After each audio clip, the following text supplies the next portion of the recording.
Sa mga loads, no? So mga kasolar, ngayon ay may dumating tayong parcel. Ito yung ating battery cable na gagamitin sa ating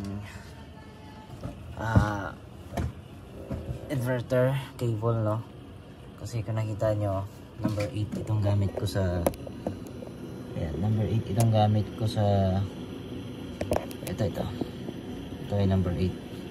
So yun yung gamit ko sa ating inverter, from battery to inverter. So ngayon kasi ay nagdagdag kami ng load, no, dahil sayang naman yung araw kung hindi namin, yung harvest kung hindi namin gagamitin sa araw.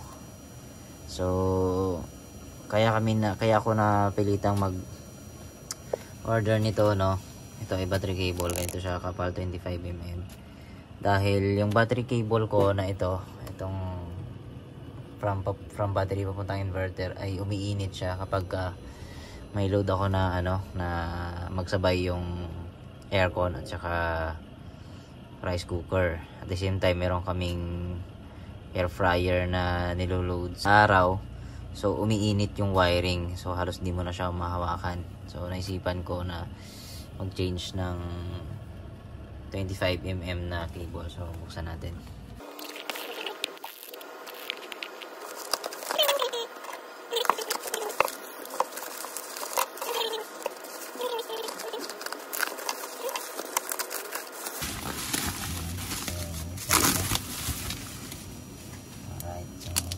Ito ay 2 meters. Ngayon, kukuha lang ako ng kasukat nito, no? Kukuha lang ako ng sukat nito sa inverter natin. So may iwan, reserve na lang natin siya.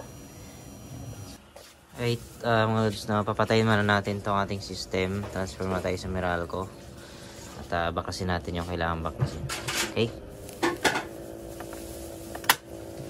Ikat natin. Ikat natin ito. So, Meralco muna tayo, no?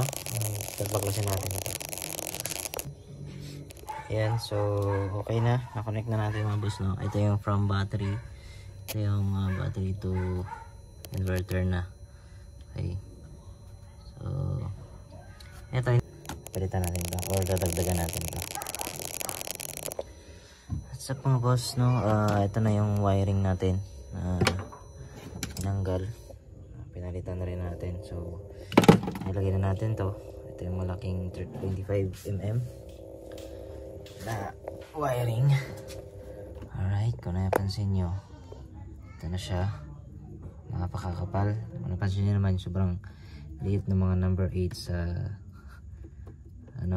sa number 4. So, itong battery, from battery to breaker ng inverter, no, dinoble ko na.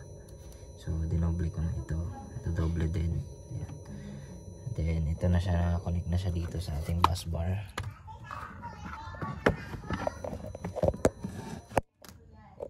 Ayan, medyo ito yung negative.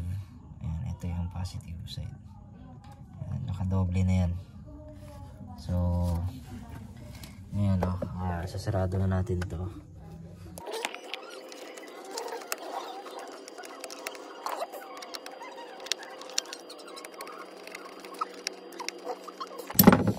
So power up na natin. Power na natin yung Kumagal yung dalawa yan? Magana to. Now let's check the polarity. Okay.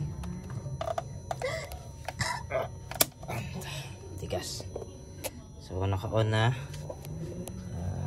Ito na lang. Inverter na lang ating naman. So make sure yung guys na mahigpit yung ating mga terminals para walang loss.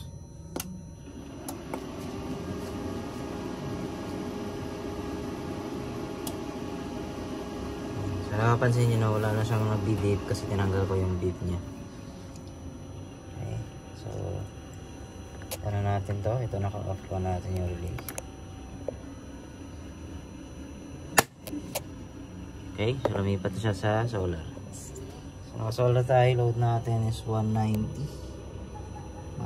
watts. Ayan, 191. So sasarado lang natin to na mga boss para okay na tayo.